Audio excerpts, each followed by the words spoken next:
আমরাও জানি সবার সামনে বিভিন্নভাবে বিভিন্ন সভা সেমিনারে এবং দুর্যোগকালীন সময়ও আমরা এখানে আলাপ আলোচনা করেছি। আমরা এই বিষয়ে সবাই অবগত।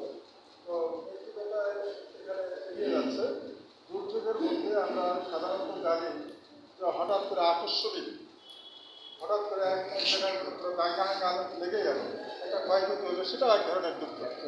হঠাৎ করে মনে করেন যে কিছুদিন আগে আমরা হঠাৎ করে সংবাদ পাইলাম এখানে মকবুল স্যারের বাড়িতে আগুন লেগেছে, তাদের জন্য হঠাৎ করে এটাও তাদের একটা দুঃখ।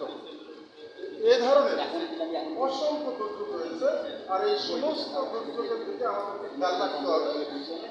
আকস্মিক দুর্যোগগুলি যে আসে সেদিকেও আমাদের খেয়াল রাখতে হবে। যেমন এটা মানে আমরা জানি যে বন্যা আসবে, আমরা দেখতে পাচ্ছি, এটা আমরা জানি যে হঠাৎ করে আগুন লাগতেছে, হঠাৎ করে এক জায়গায় দাঙ্গা হাঙ্গামা মারামারি লাগলো, এ সম্পর্কে আমরা ধারণা কিন্তু সবাই রাখতে পারি। একটা হঠাৎ করে রাস্তায় একটা সিরিয়াস অ্যাক্সিডেন্ট হয়ে গেল, এটাও একটা দুর্যোগ। সর্বোপরি আমাদের সব দিকে খেয়াল রাখতে হবে। এখানে একটা কথাই আছে যে দুর্যোগ আসার উপপ্রস্তুতি, সেটা আমাদেরকে সতর্ক থাকতে হবে, সচেতন থাকতে হবে। এবং দুর্যোগকালীন সময় কিছু কর্মসূচি আছে, সেটা আমাদেরকে বাস্তবায়ন করতে হবে, সেদিকে আগায় আসতে হবে। এবং দুর্যোগ পরবর্তী কিছু কার্যক্রম রয়েছে, সেটা আমাদেরকে করতে হবে, জানা থাকতে হবে। এই সবগুলো বিষয়ে আমাদের আসলে সচেতন থাকা দরকার।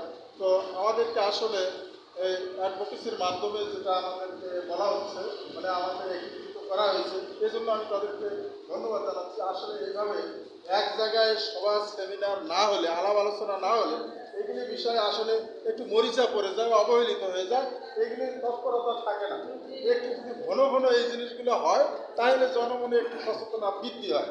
আমি এই জন্য ধন্যবাদ জানাচ্ছি এনাদেরকে যে এই যে আমাদের সবাইকে এক জায়গায় করেছে এবং এই আলোচনা করে সবাই আমরা একটু ঘোষামাজা করে একটু চাঙ্গা হইলাম, এই জন্য তাদেরকে ধন্যবাদ জানাচ্ছি। তা আপনারা যদি এইভাবে, যেমন ওই যে আশরাফ স্যার বলেছে যে আপনারা যদি এটা রুট লেভেলে একটু করেন, শিক্ষা প্রতিষ্ঠানে যান, কোনো এক এলাকায় যান, এলাকার মধ্যে যে মসজিদটা আছে জামাতটা খুব বিশাল আকারে, সেই মসজিদে যান, তাদের সাথে একটু কথাবার্তা বলেন।